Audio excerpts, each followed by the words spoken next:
China ने हमने पहली बार देखा कि चाइना के जो रक्षा मंत्री हैं, डिफेंस मिनिस्टर, उन्होंने सीधे तौर पर धमकी ही दी है। उसे धमकी ही कहा जाएगा। माइल्डली सही, लेकिन उन्होंने सीधे शब्दों में कहा है कि do not interfere in our matter. Double reason है कि क्यों चाइना और रशिया जो है पूरी कोशिश करेगा, बल्कि ये रेड लाइन है कि यहाँ पर रेजिम चेंज ना हो, ताकि ईरान में रेजिम चेंज ना हो। तो ये कह रहे हैं कि वेसल्स को जो है, जहाजों को रोका जाएगा और ये नेवल ब्लॉकेट जो है वो कल से शुरू हो गया है। तो इस ब्लॉकेट को आप कैसे देख रहे हैं और ईरान के पास आप फिर क्या ऑप्शंस देख रहे हैं? अभी जो खबरों में आ रहा है कि एक मिसाइल ट्रांसफर की गई है चाइना से ईरान, वो है DF-41। इसको कहते हैं गुआम किलर, बैलिस्टिक मिसाइल है, बहुत बड़ी। चाइना में तो न्यूक्लियर वॉरहेड है, कन्वेंशनल वॉरहेड में भी आपकी जो रेंज है ना, फिर वो 2000 वाली रेंज नहीं है। ऑलरेडी तेल का संकट पूरी दुनिया में है। 100 रुपीज पर बैरल चला गया है। हमने देखा बाजार में हाहाकार, हमने देखा किस तरह से भारतीय बाजार में भी हमने देखा कि सेंसेक्स निफ्टी जो है वो धड़ाम हुए। तो और ये अभी नेवल ब्लॉकेट जो है वो जो शुरू हो गया है। रशियन स्टेटमेंट, व्लादिमीर पुतिन का कल का स्टेटमेंट बहुत दिलचस्प स्टेटमेंट है। व्लादिमीर पुतिन कह रहे हैं कि अगर ईरान, रशिया और चाइना मिल जाएं तो अमेरिकन या वेस्ट कुछ नहीं कर पाएगा। एक तरह से उन्होंने भी बता दिया है, अपनी मंशा बताई है that they are also ready. Here I think Chinese और रशियन एक साथ काम कर रहे हैं ईरान के साथ। अब चाइना ने हमने पहली बार देखा कि चाइना के जो रक्षा मंत्री हैं, डिफेंस मिनिस्टर, उन्होंने सीधे तौर पर धमकी ही दी है। उसे धमकी ही कहा जाएगा। माइल्डली सही, लेकिन उन्होंने सीधे शब्दों में कहा है कि do not interfere in our matter. और हमारा उनसे एक तरह के व्यापारिक रिश्ते हैं हमारे ईरान के साथ। जाहिर सी बात है कि चीन को सबसे ज्यादा फायदा इससे हो ही रहा है, रशिया को भी हो रहा है, और इसीलिए वो सीधे तौर पर उन्होंने ये कह दिया है। अब अगर वो ये कह रहे हैं कि वेसल्स को जो है, जहाजों को रोका जाएगा और ये नेवल ब्लॉकेट जो है वो कल से शुरू हो गया है, तो इस ब्लॉकेट को आप कैसे देख रहे हैं और ईरान के पास आप फिर क्या ऑप्शंस देख रहे हैं? ईरान ने जो धमकी दी है उस अगर वो होता है और अगर नेवल ब्लॉकेट होता है, ऑलरेडी तेल का संकट पूरी दुनिया में है। 100 रुपीज पर बैरल चला गया है। हमने देखा बाजार में हाहाकार, हमने देखा किस तरह से भारतीय बाजार में भी हमने देखा कि सेंसेक्स निफ्टी जो है वो धड़ाम हुए। तो और ये अभी नेवल ब्लॉकेट जो है वो जो शुरू हो गया है, अब कैसे देख रहे हैं आप इसको? क्योंकि ब्रिटेन के जो प्राइम मिनिस्टर हैं उन्होंने ये कहा, क्योंकि फिर से ट्रंप ने वही कहा कि नेटो कंट्रीज, उन्होंने कहा कि ये अगर ब्लॉकेट होता है तब भी हम इसको खुलवाने के लिए शामिल नहीं होंगे। तो कम वॉट में नेटो कंट्रीज नहीं आना चाह रही हैं इस वॉर में। तो अब आप कैसे देख रहे हैं फिर इसको? अगर चाइना रशिया की सीधे तौर पर एंट्री होती है तो आपको ये लग रहा है कि ये रीजनल से इसका दायरा जो है बढ़ता हुआ नजर आ रहा है, और अगर इकोनॉमिक क्राइसिस बहुत बड़ा हो जाता है, अगर ये जारी रहता है, तो फिर क्या देख रहे हैं? 2-3 टेंजेंट्स शुभ्रा जी। सबसे पहले कि ब्लॉकेड की इज एस्केलेशन, पहले से थ्रेशोल्ड अब बढ़ा दिया कि रिस्क आपने और एज पे दुनिया को डाल दिया। क्यों? क्योंकि आपने जो बात की यूरोप की, हम बात नेटो की, वो स्टेटस को है कि हम इंटरफेयर नहीं करेंगे जैसे आपने कहा। अब बात आती है ये दो मेन एक्टर्स की, चाइना और रशिया की। चाइना और रशिया के लिए हमारी पिछली बातचीत पे भी हमारी गुफ्तगू चली थी कि सिर्फ ऑयल और गैस की बात नहीं है।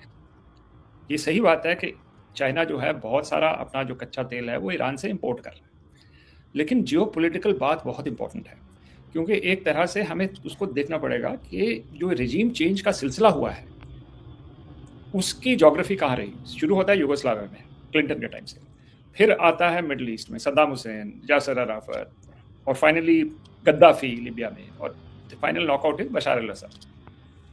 अगर सीरिया गिर गया, जो गिर गया है, बहुत कोशिश की गई रोकने की, जिसको हम रेजिस्टेंस फ्रंट कहते हैं, ईरानियंस और रशियंस भी उसमें इन्वॉल्व थे, रशिया का तारतूस में बेस था सीरिया में।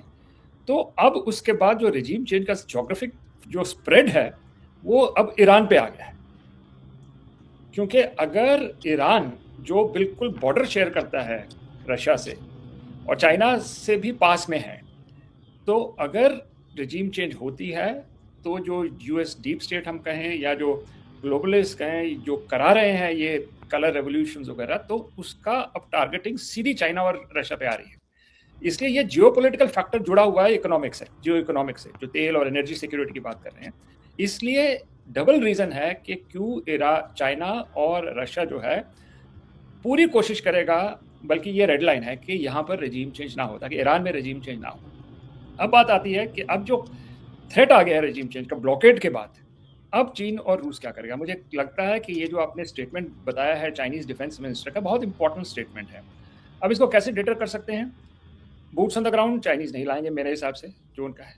लेकिन अभी जो खबरों में आ रहा है कि एक मिसाइल ट्रांसफर की गई है चाइना से ईरान, वो है DF-41।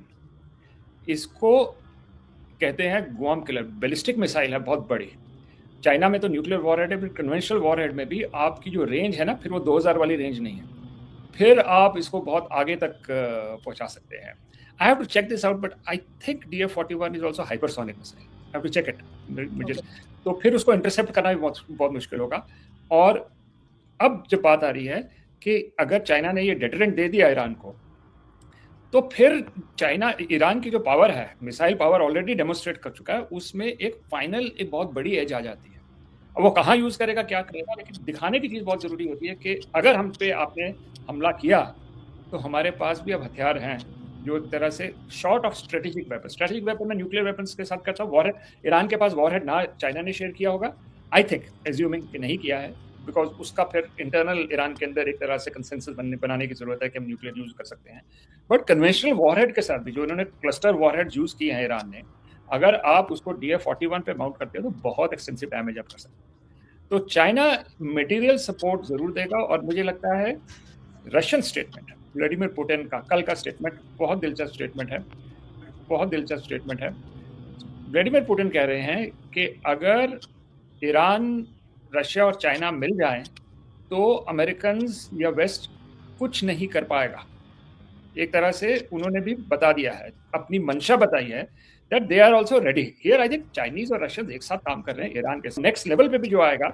अब इसका एक नेक्स्ट स्टेप जो हम सोच सकते हैं, short of boots on the ground, military hardware of a strategic nature, और दूसरा जो है सपोर्ट उसके साथ जो जाएगी। रशिया के पास एंटी एयरक्राफ्ट मिसाइल्स या एंटी वो जो सिस्टम्स हैं, जैसे थार्ड अमेरिका के पास है, वैसे S-400 S-500 रशिया के पास भी है। तो क्या उसकी ट्रांसफर हम देख सकते हैं? एक तरफ से DF-41 वगैरह जो ऑफेंसिव वेपन्स हैं वो चाइना की तरफ से, और दूसरी तरफ से रशिया की तरफ से एयर डिफेंस। और तीसरी बात जो है, मुझे लगता है कि Chinese system of air defence भी शोल्डर फायर्ड मिसाइल्स वगैरह, क्योंकि अगर वो लो फ्लाइंग एयरक्राफ्ट कैरियर से, सपोज आप लो फ्लाइंग एयरक्राफ्ट लेके आते हैं, हेलीकॉप्टर्स लेके आते हैं, उसको डाउन करने के लिए आपको याद होगा अफगानिस्तान में स्टिंगर मिसाइल पहले यूज हुई थी, बहुत पहले की बात है। उसके बाद शोल्डर फायर्ड, जैसे इगला है रशिया की, तो इंडिया आर्मी के पास भी है, वो भी शोल्डर फायर्ड है, आसान है ट्रांसपोर्ट करने के लिए। तो मुझे लगता है एक तो वो चाइनीज उनको दे सकते हैं, और फिर एयर डिफेंस सिस्टम के साथ जो पूरा महकमा आता है, रडार्स आती हैं, ट्रैकिंग आती है, वो सब कुछ पॉसिबल है।